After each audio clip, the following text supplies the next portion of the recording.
this, but I think even more interesting, I'm going to talk about some of the available data regarding the variability as to how neonatologists wean patients off CPAP, which is really largely understudied with few randomized controlled trials, and then discuss the potential benefits of CPAP and extending CPAP treatment on lung development, as shown by preclinical and clinical observations, as well as by randomized controlled trials.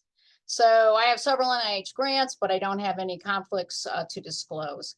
So today I'd like you to take home these main points. That number one, evidence supports that individuals track along a pulmonary function percentile that's established very early in life.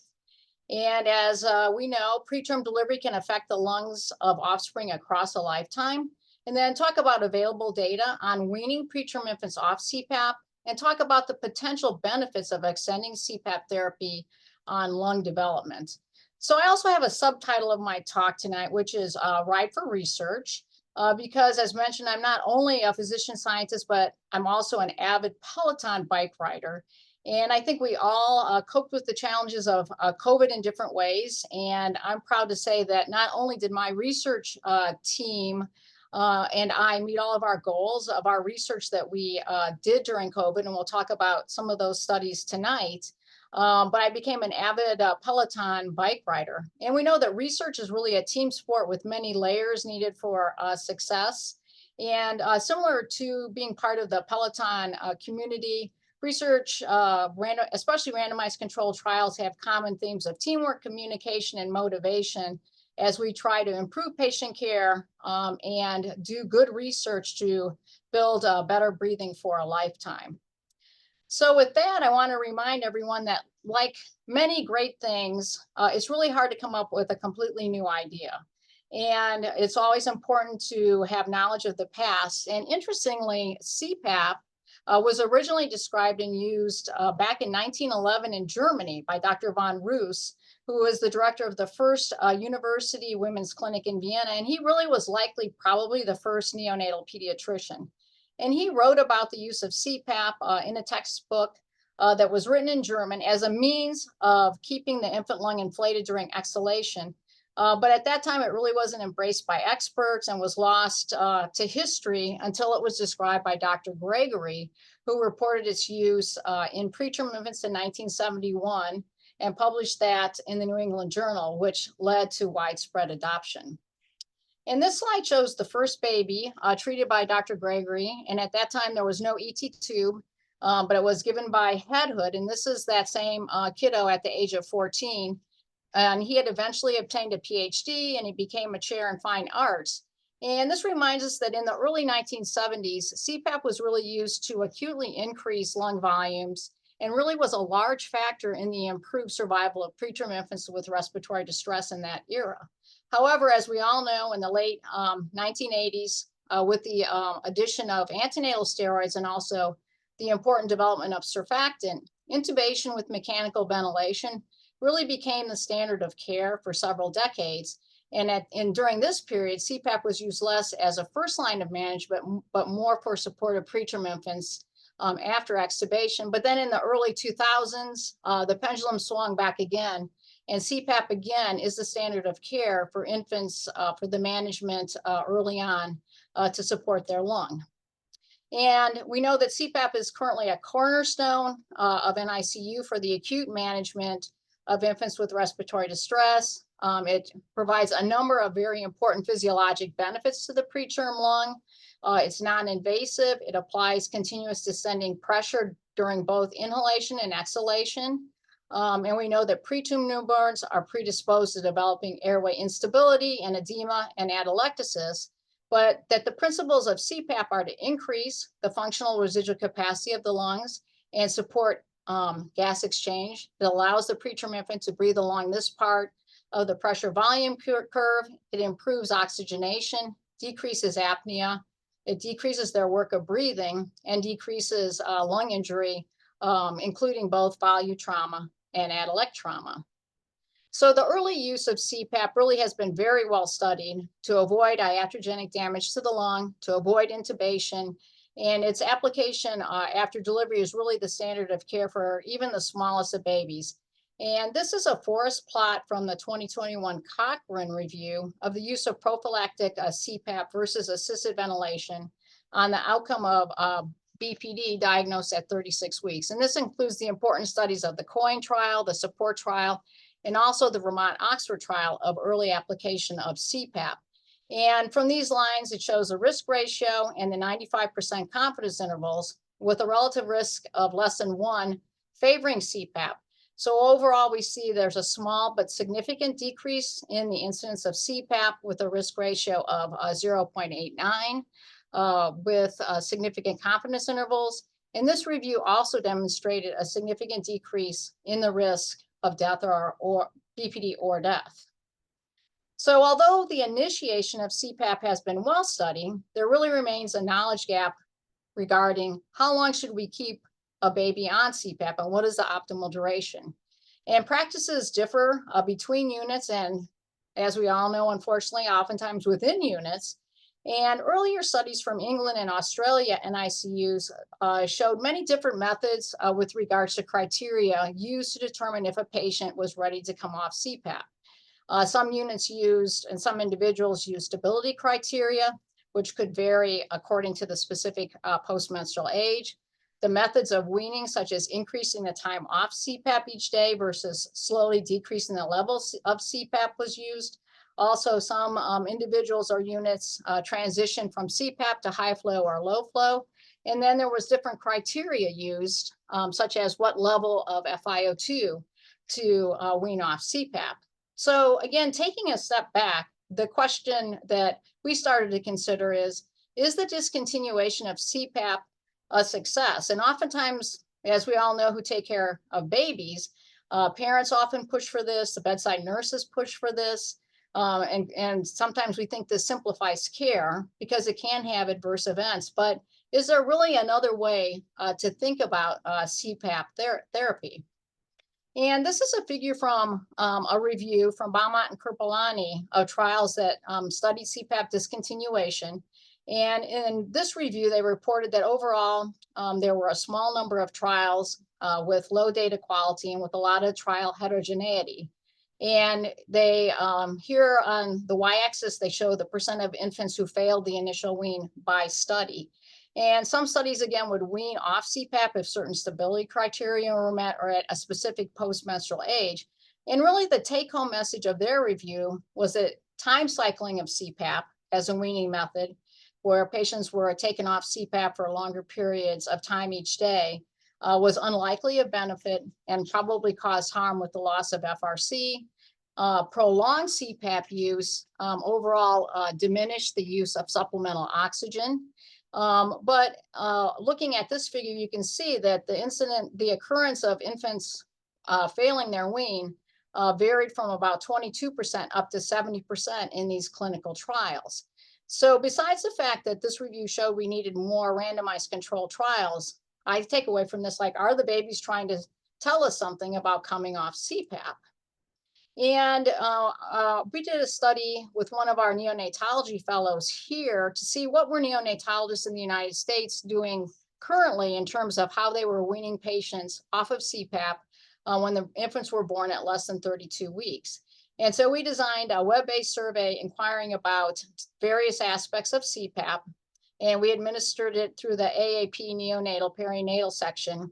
And we got 857 responses back, which was about a 20% response rate. And in terms of the methods used to wean off CPAP, we found that the respondents, that 37% of the respondents would discontinue the CPAP directly to room air. About 59% would go from CPAP to high flow or low flow. And then about 5% would sprint or increase the amount of time each day that the infant was off CPAP. And then we also asked about the criteria used to wean, and about 69% used respiratory stability criteria, which was defined differently by each NICU. And 22% used a specific postmenstrual age, and about 8% used other criteria, which tended to be a combination of those.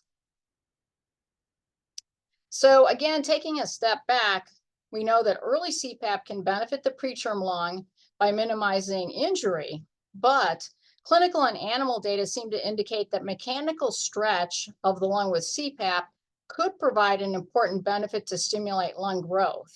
So again, in our haste to simplify management and get the infant off CPAP, have we been potentially missing the opportunity to use a potentially important therapeutic modality to stimulate both lung growth and development?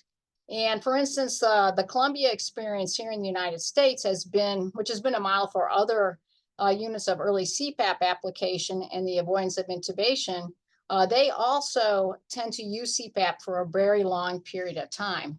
So again, in our haste to get the patients off CPAP, are we throwing the baby out with the bathwater? And really, could improved lung health be right under the baby's nose? And this is a figure of theorized lung function trajectories, which is a simplified version, but shows that in general, an individual follows along a pulmonary function percentile that's established very early in life. And if we focus here on the early part of the trajectory, if a baby's born on the red line, which is an altered trajectory of lung function. So if a baby's born preterm, which is the most common cause of altered lung development, as they increase in terms of their growth up to about 22 years of age, they may never reach their full potential as a young adult and be much more prone to develop lung disease and respiratory disease as they age. So the question is, could CPAP or extended CPAP take babies who are starting on the red line of abnormal lung development to be closer to this trajectory along the blue line, which represents infants with normal lung development? So could chronic stretch from CPAP benefit lung development? And here I list several studies that support this premise. And the first study is from Vios and Liggins, and it was done in sheep fetuses from 122 to 145 days of gestation. And in this study, the pressures were determined by the means of open-ended catheters in the trachea and the intrapleural space and amniotic cavity. And so they demonstrated that in utero, the transpulmonary pressure of the fluid-filled developing lung is about 3 to 4 centimeters of water. There's also been studies looking at CPAP at 5 centimeters of water and showing that this results in nasopharyngeal descending pressures of about 2 to 3 centimeters of water. We also have data from our primate center at the Oregon Primate Research Center showing descending pressure from CPAP that we'll talk about in a second. And while one approach to stimulate lung growth has really focused on fluid-filled lungs, mechanical distension of air-filled lungs could also increase lung growth. And we know that resection of lung tissue early in life can stimulate compensatory lung growth, and this can occur due to the increased distending pressure in the remaining lung. So all of these examples give in utero physiologic support for the hypothesis that spontaneous breathing at a constant low distending pressure, such as that provided by CPAP, really could provide mechanical similarities to the lung that it would see in the intrauterine environment that promotes lung growth and development. So we know that antenatal processes that alter mechanical forces such as congenital diaphragmatic hernias or decreased breathing movements and decreased amniotic fluid can impair lung growth and can result in pulmonary hypoplasia. We also know in contrast that complete congenital airway obstruction, such as by laryngeal or tracheal atresia, prevents lung fluid from leaving the trachea and can produce a large and hyperplastic lung. And one of the approaches to treating CDHs in utero in animal models has been shown that experimental occlusion of the fetal trachea increases the lung descending pressure and results in increased fetal lung growth and also stimulates capillary growth. So there's a number of preclinical and clinical studies showing the potential positive impact of CPAP on lung development. So these include studies showing that CPAP improved lung function in healthy preterm infants and in an animal model. There's also been studies showing that CPAP decreases airway reactivity, and also studies showing it promotes lung development. also showing decreased inflammatory cytokines after CPAP and increased expression of angiogenic growth factors. So we'll just talk about a couple of these studies in the next few slides. And most of these studies have been done either in tracheostomized rabbits or ferrets to study the effects of CPAP on pulmonary function. And these animals are well configured for this because they have long necks and can be tracheostomized but still stay mobile in their cages. And this is a study by Zhang et al., which was done in tracheostomized ferrets who were placed on CPAP at 6 centimeters of water, shown in black, or placed on control, shown in white. And they demonstrated at baseline there was no difference in the total lung capacity between these two groups of animals, but at the end of 1 week, the animals that were on CPAP had significantly increased total lung capacity. And at 2 weeks, this was also further increased. And they were able to demonstrate in these animals about a 40% higher total lung capacity in the animals treated with CPAP, and that this was also associated with significant increases in lung weight and lung total protein and DNA content in the CPAP animals compared to the control. But the lung recoil was the same between the CPAP and the control groups, indicating that this mechanical strain seemed to be associated with acceleration of lung growth, indicating that it was more than just lung distension, but likely actual remodeling of the lung parenchyma. And then in a separate study by Yu et al., 8-week-old rabbits were also tracheostomized and maintained either at high, a CPAP of 5 to 6, which are shown in blue, or low CPAP of 0 to 1 for 2 weeks. And then volumetric CT scans were obtained at descending pressures of 0 and 10 and 20 centimeters of water to measure lung volume and airway size, both pre and post the high versus low CPAP treatment. So there were no differences, as shown by the dotted lines, prior to treatment, but the high CPAP significantly increased the lung volume and the airway size at all the descending pressures. And these results were also shown with respect to the airway lumen size. There's also been data showing the mechanical strain imposed on lungs during breathing is an important modulator of airway responsiveness in vivo. And so this is a study following CPAP treatment for 2 weeks, in which ferrets underwent bronchial challenge with increasing concentrations of acetylcholine. So the animals who were treated with high CPAP, shown here in red, had markedly lower airway reactivity compared to the animals treated with low CPAP.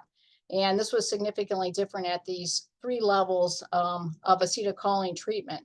So we know that infants and children who are born preterm often have increased airway reactivity and are often treated with asthma medication. So again, potentially extended CPAP and extended CPAP use very early in life to stimulate lung growth may also suppress airway reactivity in preterm infants. And I put this slide in. This is data from my colleague and co-investigator, Dr. Tepper in Indiana, in which he was doing a study to determine in healthy preterm and term infants whether DLCO, or lung diffusion capacity, shown in this row, and alveolar volume were related to the gestational age at birth and other respiratory support measures.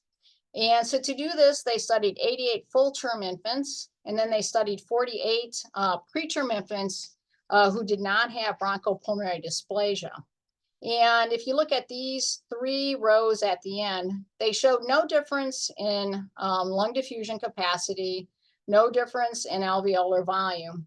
And they also looked at the ratio of the proangiogenic to non-angiogenic circulating hematopoietic stem cells, and didn't show any difference in those measurements.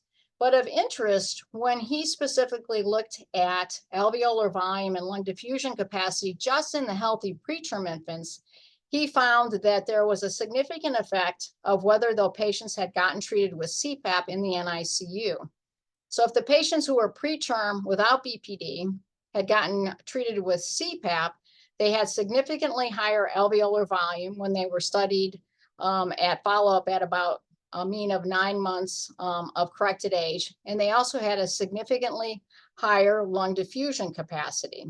So this study was limited because it was small and it was cross-sectional, and it didn't have any longitudinal assessments, but this study of lung diffusion capacity was done earlier than any other study in former preterm infants, and was very thought-provoking in terms of the potential impact of CPAP.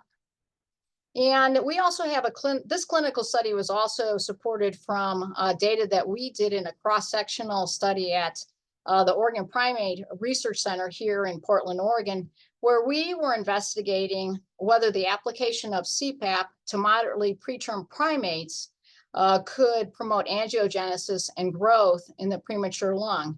And this is just a picture. This is our NICU out at our primate center, where we were totally outfitted with everything we would need even in a human NICU. And we had 24/7 care. We would put PICC lines in. We would feed them breast milk. So everything was modeled after a human preterm infant. And in the study, we were hypothesizing that CPAP upregulates some of the mechanosensitive pathways to promote angiogenesis and growth in the premature lung. You can see that we used the Hudson prongs, and we found out that just bundling these little babies was not as effective as in humans, because they have long arms for a reason, and they would pull their CPAP out. So we would have to keep them sedated during their days on CPAP. And our specific aim one in the study was to determine whether CPAP given to the primates at a moderately premature gestation, about 85% gestation, would improve alveolar volume and lung diffusion capacity and force expiratory flows. We also looked at lung structure and other mechanosensitive pathways, and we had a short-term model, and then we also had a longer-term model where we would re-measure these outcomes at 6 months of age in a separate cohort. And we were able to demonstrate in our short-term survivors that the CPAP treatment of the preterm primate, shown here in orange, had a significantly increased number of total alveoli compared to the sham treatment shown in gray. And we had also studied some gestational controls for comparison, which are shown in blue. And when we looked at our stereology, this also demonstrated fewer and larger alveoli in the sham animals compared to the CPAP treatment. And this paper is under revision in the European Respiratory Journal. So I took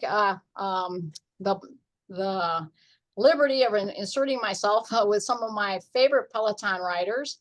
And here I am. So my Peloton name is Mac Attack Attack, because one attack isn't enough, and Mac Attack was already taken. So with that, let's go ahead and take a ride into a randomized trial. And so with some of that background in mind, and because we had a clinical consensus that supported a very consistent use and weaning of CPAP in our unit, we designed a randomized controlled trial to address the hypothesis: will premature infants who are stable on CPAP and then randomized to 2 additional weeks of CPAP versus our usual care, which was to come off of CPAP to room air, would the infants who got the additional 2 weeks of CPAP have an increased change in FRC compared to those who were taken off of CPAP? And our inclusion criteria for this study were babies born at a gestational age of less than or equal to 32 completed weeks. They had to be treated with CPAP for at least 24 hours for respiratory distress, and they had to meet CPAP stability criteria. And this was a single center randomized controlled trial done here at Oregon Health and Science University. All of the patients were managed with bubble CPAP applied with Hudson prongs. And for this study, we did 3 measurements of functional residual capacity, or FRC. We did one at randomization, one at the completion of the 2-week study period, and then we also did one at discharge. In our pulmonary function testing, we use the nitrogen washout technique to measure the FRC, and we applied ATS and ERS acceptance criteria for the testing. Now, our CPAP stability criteria, which we use to decide if the patient was ready for randomization, are listed here. So the infants had to be on a CPAP of 5 and room air consistently. They had to have a respiratory rate of less than 60 breaths consistently without retractions, less than 3 episodes of self-resolving apnea, bradycardias, or desaturations in any hour for the previous 6 hours. They had to have an average saturation of greater than 86% for 90% of the time over the last 24 hours, not being treated with a PDA for a PDA or sepsis, and then tolerating brief periods of time off of CPAP. And these are previously published stability criteria used in other trials. We also had specific criteria for the patients failing CPAP, off CPAP, and having to be put back on. So if they had a significantly increased work of breathing with a respiratory rate of over 75 for greater than 2 hours, if they had a greater than 2 significant apneas in 1 hour for the previous 6 hours, any apnea requiring resuscitation, any oxygen requirement to maintain their saturation of over 85, or a blood gas with a pH of less than 7.2. So for this study, we stratified by gestational age, so less than 28 weeks versus greater than or equal to 28 weeks at birth, and also by twin gestation. Our data, we couldn't blind the investigators in the nursery, but the data was analyzed by a statistician who was blinded to treatment group assignment. And we used linear mixed effects regression with treatment group to time interaction and repeated measures for the change in FRC. And our sample size would determine a priori to show a 15% difference in the change in FRC. And so this slide shows our trial profile. We had 110 that were analyzed for eligibility. 75 were eligible. We randomized 50 patients with 26 assigned to room air and 24 to the 2 extra weeks of CPAP. And we ended up with 22 acceptable PFTs in the infants who were randomized to room air, and 22 who were randomized to the extended CPAP, which met our a priori sample size. And this slide shows the infant demographics in the 22 versus 22 patients. The room air group, or the off CPAP group, had a birth weight of 1222 grams versus 1405 in the extended CPAP group, which was not significant. The gestational ages were very similar between the groups. And also there was no difference in terms of the twin gestation. About 40% of the patients that were randomized were less than 28 weeks of gestation. In this slide shows our infant respiratory support prior to randomization. And there was no difference in terms of the median days on mechanical ventilation or the median days of oxygen between the 2 groups. So the characteristics and the PFTs of the randomized infants, these infants ended up being randomized at about 32 weeks of gestation. The weight at randomization was very similar between the groups at 1482 grams versus 1567. And at randomization, their lung volume, or FRC, was also very comparable, 41.5 mils versus 40.5. But we were able to demonstrate that at the end of the 2 weeks of treatment, the patients who got the 2 extra weeks of CPAP had a significantly increased change in their FRC. So it increased by 12.6 mils versus 6.4 mils in the room air group. And this persisted, this difference persisted at discharge, with the patients who got the extended CPAP still having a significantly increased change in FRC from baseline. And this shows this in a figure form with the solid lines showing the FRC changes during the randomization, the 2-week randomization period, with the blue lines showing the infants who got the 2 extra weeks of CPAP, and the red are the patients who came off. So At the time of randomization, the FRC measurements were very similar, but at the end of the 2 weeks of treatment, those who stayed on CPAP for the 2 extra weeks had a significant increase in their FRC. And then the dotted lines show the trajectory after everyone was taken off CPAP and prior to discharge. And we were excited to see that even up to discharge, the patients who had gotten the extra CPAP but had been off of it for several weeks still had a significantly increased FRC compared to the patients who had been taken off CPAP. And also of note, we also measured the passive respiratory compliance and resistance between these patients, and there was no difference between these groups. So from that, it appeared that this was more than just stretching of the lungs. So we concluded that from this first study that stable premature infants born at less than or equal to 32 weeks and then randomized to extended CPAP when they met CPAP stability criteria have a significantly increased change in FRC versus infants who were weaned to room air, which was our usual standard of care. And of note, in the study, we showed we had no significant adverse events in the extended CPAP arm or in the discontinued CPAP arm. We did have one infant who failed the wean to room air. And there was no difference in the corrected age at full nipple feeds or at discharge between these two groups. So we were speculating at that point in time that an increased change in FRC could lead to improved respiratory health and maybe resetting the subsequent pulmonary function trajectories in these infants. But this was a small study, and we didn't perform any follow-up testing after discharge to be able to see if the increases in FRC persisted after discharge, and also to see that in addition to the lungs being bigger and having a larger FRC, did they potentially work better? And also additional trials of CPAP duration were really needed to look at not only longer term respiratory outcomes, but also neurodevelopmental outcomes and underlying mechanisms of this increased lung volume. So we were fortunate to be able to obtain funding from the NHLBI to randomize another cohort of preterm infants to begin to start to answer some of these questions.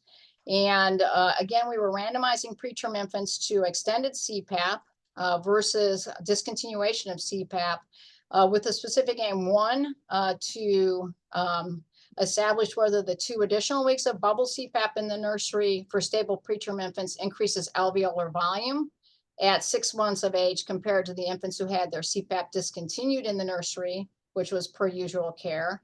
And our specific aim 2 was to establish whether those 2 extra weeks also increased lung diffusion capacity and forced expiratory flows at 6 months. And then we had several exploratory outcomes, including looking at respiratory morbidity and also neurodevelopmental outcomes through 12 months of age. So this gives an overview of the study, and just focusing here on the right figure, this was, again, a randomized single-blind study. So individuals who collected all of the outpatient data after discharge were completely blinded to treatment in the nursery. The statistician was also blinded to NICU treatment. It was done at OHSU, and our inclusion criteria included preterm infants born at 24 to less than or equal to 32 weeks gestation, who required at least 24 hours of bubble CPAP delivered via Hudson prongs for clinical care. We excluded multiples over twins, but we included twins. So if both twin pairs qualified for the study, the first twin was randomized, and then the second twin was assigned to the same treatment arm. We followed the same CPAP stability criteria as shown here. And once those criteria were met, we obtained a baseline FRC in the nursery. Then we randomized the patients to either 2 weeks of extra CPAP or discontinue CPAP to room air, which was our usual care. And we monitored for AEs and SAEs during the 2 weeks of treatment. We did another FRC at the end of the 2 weeks. And then we followed up the infants for our primary outcome, which was our alveolar volume at 6 months of age, and also our measurements of lung diffusion capacity and forced expiratory flows. And we also called the parents monthly for standardized respiratory questionnaires during this time. So this is a picture of our infant physiology lab showing the equipment necessary for our 6-month PFT. And we performed alveolar volume and lung diffusion capacity with the single breath technique with an induced respiratory pause with the standard test gas. And this was done in collaboration with my co-PI, Dr. Tepper. We used chloral hydrate for sedation. And when we were doing this testing, there were about 6 individuals all around the patient. So it was a very intense measurement. And we followed ATS and ERS criteria for performance and acceptance. And our analysis was done on intention to treat.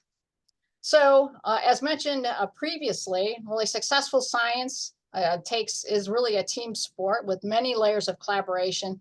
So I always tell my team, you have to love what you do to be successful in life and also with research. If you're not struggling, you're not hustling, because these randomized controlled trials take a lot of effort. And also you have to really be disciplined and discipline over distraction to make sure you keep your cohort intact and have constant attention to your vital signs. So this shows our trial profile for our most recent randomized controlled trial. We screened 276 infants to consent 108. We enrolled and randomized 100 infants with 46 assigned to the discontinue arm and 54 assigned to the extended arm. And again, if both twins were randomized, or both twins qualified for the study, the first twin was randomized and the second was assigned to the same arm. Of the discontinued CPAP arm, we were able to get successful measurements in 46 of FRC in the nursery, and then 46 of the alveolar volume and lung diffusion capacity at 6 months of age. And in the extended arm, we got 52 measurements of FRC in the nursery and 47 measurements of alveolar volume and lung diffusion capacity. So this slide shows the maternal and delivery data. Both the groups were very comparable in terms of the maternal age, as well as race and education and maternal diagnoses, as well as the mode of delivery. About 67% in each one were delivered by C-section. The gestational age at delivery was was the same basically in the two groups at 30.2 weeks. There tended to be more twin pairs in the extended CPAP arm, and about 25% of the patients who qualified for randomization were less than 29 weeks. When we looked at our infant demographics between the two groups, very similar in terms of birth weight at about 1430 grams versus 1420. There tended to be more females in the discontinue arm. The post-menstrual age at randomization was very comparable between the two groups. Both of them were randomized at 32.4 weeks. The weights were very similar. The length at randomization was also very similar. We did have more patients in the group that were randomized to come off CPAP, having to go back on CPAP. But again, our analysis was on intention to treat. So this shows our measurements of FRC in the nursery. And at the time of randomization, they both had very comparable measurements of FRC. But at the end of the 2 weeks, the patients who were randomized to the extended CPAP had a significant increase in their FRC. And this difference was very comparable to the difference that we saw in our initial pilot study. We then when we brought our patients back for the 6-month testing at outpatient, we were able to get 93 out of 98 available infants back for testing. So we're very happy with that, which was a 95% pulmonary function completion rate. And just looking at the characteristics of those patients who completed the outpatient testing, there was no difference in birth weight or in gender or race distribution. There were more twin pairs in the extended CPAP arm, very similar in terms of their postmenstrual age at randomization in the nursery. Both groups were studied at about 7 months of corrected age. They had very similar weights at outpatient testing.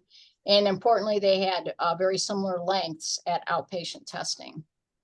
So this figure shows the results of our 6-month test, with the green bar showing the patients who had gotten the extended CPAP in the nursery, and the pink are the patients who got randomized to the discontinued CPAP.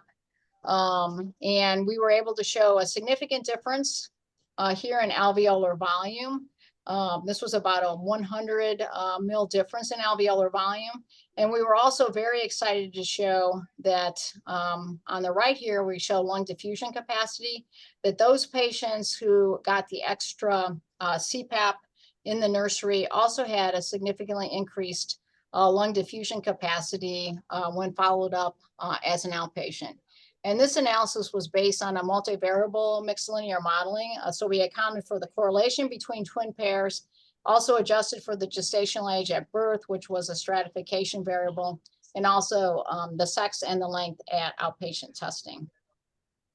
We were also able to complete measurements of forced expiratory flows with the raised volume rapid thoracic compression technique in 76 infants at the outpatient testing.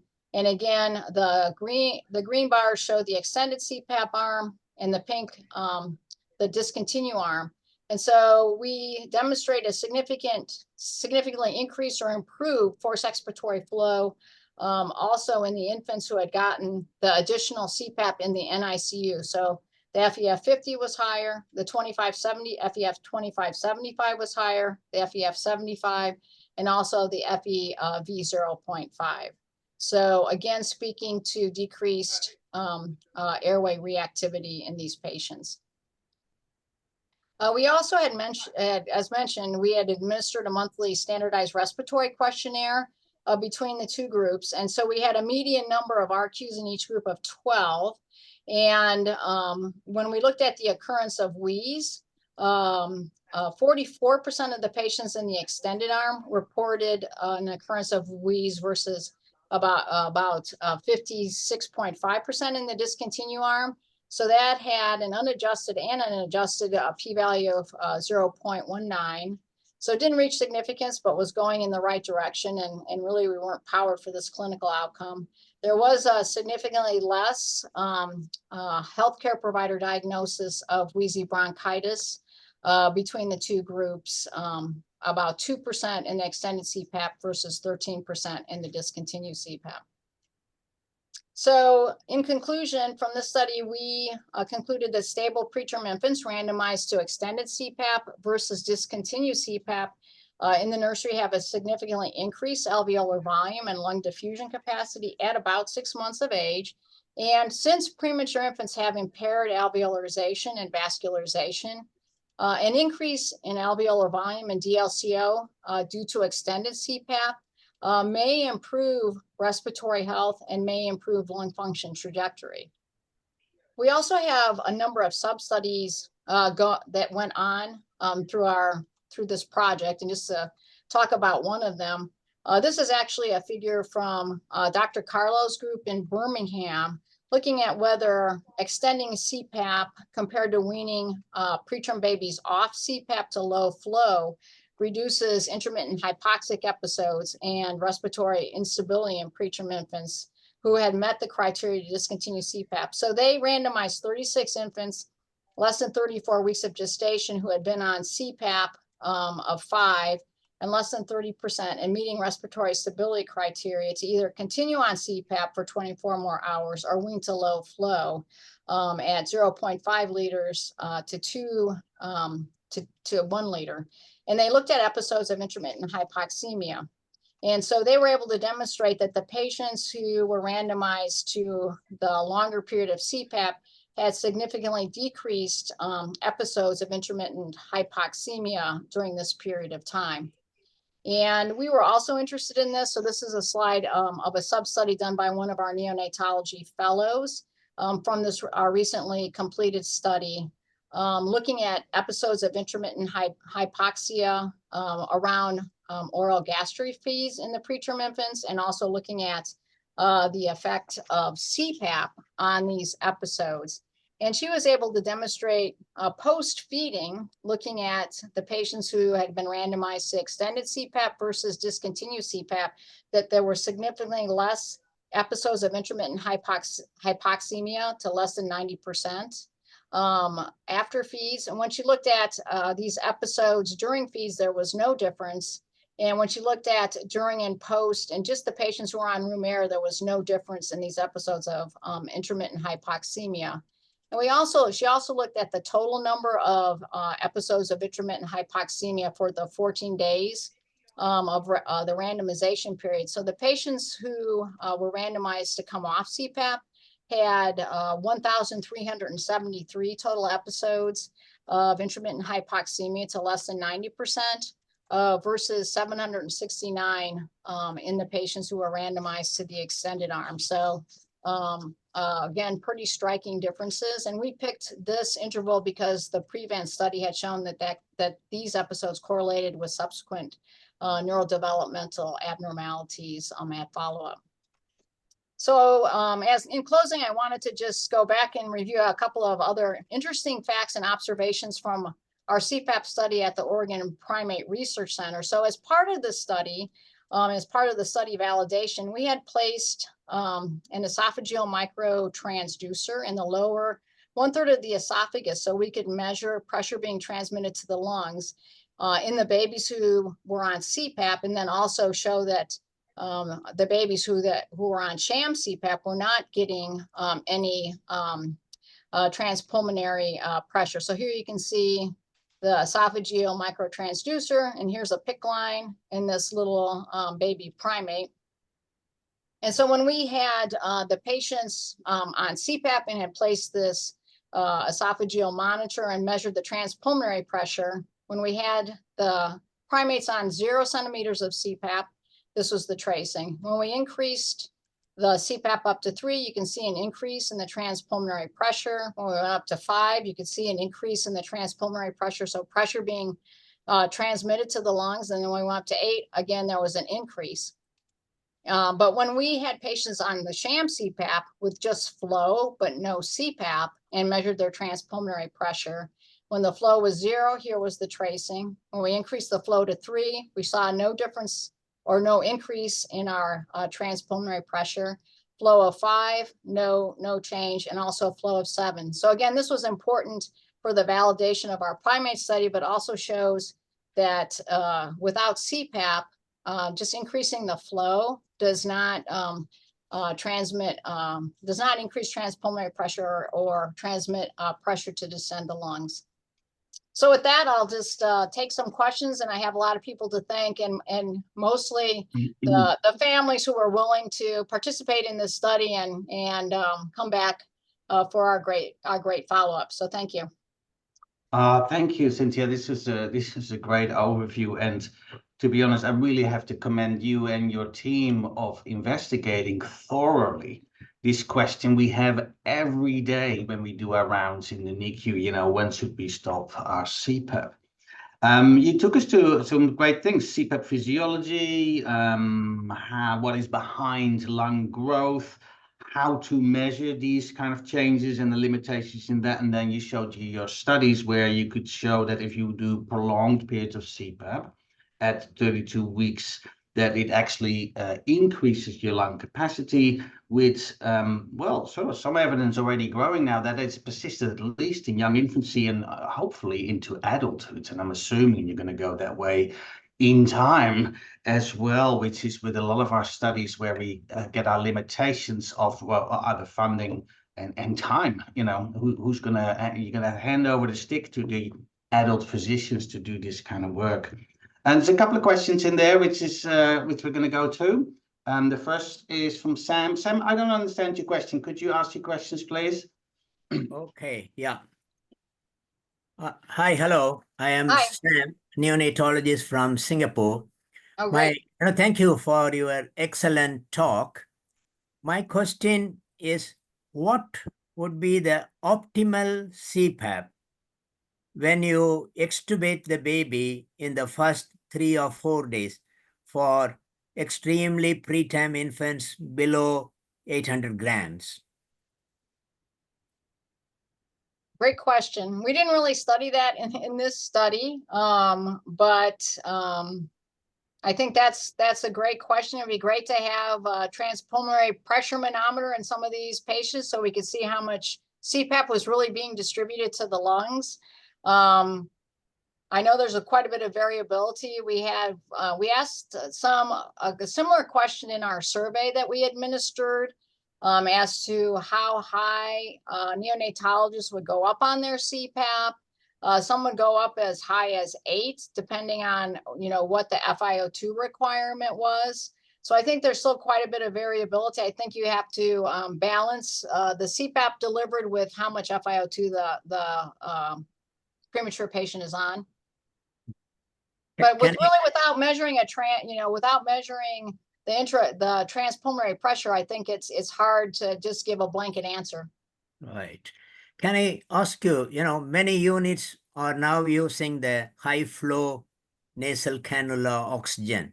Very often, there's a sort of, the importance is many say, okay, nasal injury can be prevented, nurses like it, and also the parents like it. The advantages which you mentioned, using the nasal prong CPAP, do they occur when you use prolonged high flow nasal cannula, oxygen or air? I mean, from our study, prolonging the use of CPAP has the benefit similar to the distension that the lungs would be seeing in utero of distending the lungs and promoting lung growth, as well as probably capillary growth, is what we showed at our 6-month follow-up. So I think, we have to take careful consideration. We didn't look at high flow versus CPAP in this study, but from the 2 slides I showed at the end, at least from our primate data, with CPAP, we were able to show increase in transpulmonary pressure. With the high flow, we didn't show any increases in the transpulmonary pressure. So from our data, high flow is probably doing something to stent the upper airway and to redistribute the PCO2, but from our primate data, it's not distending the lungs, which is the premise of increased lung growth and capillary growth, distending the mechanical distension from CPAP.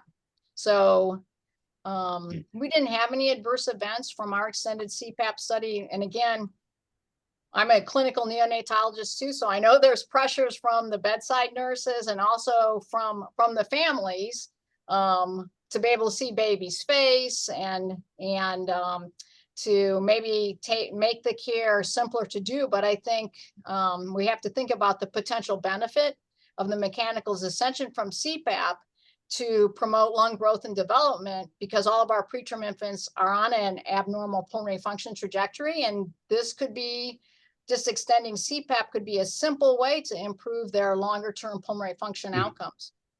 Yeah, thank you very much. Yeah. If that lasts for a lifetime, we really need to reconsider what it is we're doing and what it is we're treating. There's a question here about subgroups, SDA, or what about your groups are rather big, I call them rather big, but what about the very, very tiny ones? Can you comment on growth restriction or very tiny ones? Great question. We excluded patients who were less than the 3rd percentile, so we didn't have any very SGA patients. We had projected that about 50% of our patients would be less than 28 weeks, but as the study progressed, only about 25 to 26% of our patients were the very small patients. So I think a larger trial would need to be done to look more specifically at the smaller patients. But as we all know, all preterm babies have altered lung development. And although a lot of the focus has been on the very preterm infants, 30 weekers, 31 weekers, 32 weekers, they have altered lung development and abnormal pulmonary function and increased respiratory morbidity as they age. So I think that we need to take that into consideration as we're looking at how we're using CPAP. Yeah, that makes sense. Brett, you want to ask some questions in your comments? You want to explain? Thanks, Kurt. Yeah, hi, Cindy. How you going? Thanks Hey, very good. much How are for you? a great talk. Thank you. I get you were just sort of saying that you've enrolled a relatively well population of babies compared to some. So I'm interested to know where to next with this. You know, we really need to know about the extremely preterm babies, the ones that aren't in air and they're at 32 weeks. You know, we've got a lot of babies in our NICU here that are in oxygen and still on relatively high CPAPs at 32 weeks. So I'm interested firstly whether you saw any shorter term clinical differences in things like BPD, home oxygen, time on support, etc., in the study you've done, and then whether you have any plans to really go up a scale with enrolling lots of smaller babies and at a bigger scale. Yeah, that's a great question. Our study was small to answer the question about bronchopulmonary dysplasia, but we looked at that. So the duration of oxygen, there was no difference in the duration of oxygen. There was no difference in the occurrence of BPD between the two groups. And as we all know, BPD is so complicated. The way we diagnose it is the way we treat it, and it's so multidimensional in terms of not only lung parenchymal issues, but also upper airway issues, control of breathing issues. So I think a larger study with more smaller babies, looking at reevaluating potentially the criteria for when you would randomize patients to CPAP versus coming off CPAP, or CPAP versus high flow. I know that as the last person had asked, high flow is popular, but we didn't study that in our study, because our clinical consensus here at OHSU was just to take the patients off CPAP and go to room air. And from our primate data, it doesn't appear that we get lung distension from a high flow nasal cannula, but we didn't specifically look at that. So I think a larger study with more smaller babies is definitely needed. Cindy, can I ask you a question about these prolonged CPAP at the phase where these babies wanting to do some suck feeds? What do you do with suck feeds on CPAP? Great question. So since we randomized most of our patients at 32 weeks, so they would come off around 34, even to 35 weeks. Most of them, I would say all of them, were really not showing nippling cues. Currently, we're not nippling patients on CPAP, but I don't think that's been well studied up to this point yet. There's one more question in the box about, you did 2 weeks extra. What about 4 weeks extra or 6? Great question. We based our study on that seminal study by Zhang et al., where he showed the 2 weeks of CPAP really significantly increased the total lung capacity. But again, I think that's still an open question. What the duration should be, potentially also what the level of CPAP should be that is getting transmitted to the lungs. Yeah, now look, I think what you do, so next to the clinical study in your primate studies to make sure, what pressure is actually arriving. There's very old studies which already showed it, but I think it's good to repeat it in this population at this time. And you showed it again, that no, the pulmonary pressure is only being achieved with PEEP and not with flow. I think that's really good. I think we're getting at the end. It's almost 2 o'clock and it's getting late for you. And look, thank you so much for presenting for us. This was a great overview, and I can't thank you enough for keep on studying this, because we really would like some more answers in this everyday question. Great. Well, thank you so much for having me. All right. Well, thanks everybody for attending. Next week we will be back. We're going to have Marty Fisher from Cincinnati talking about preterm skin and skin development, which is always interesting as well, which will start 1 hour earlier. All right. Thank you, everybody. And thanks for attending. Bye.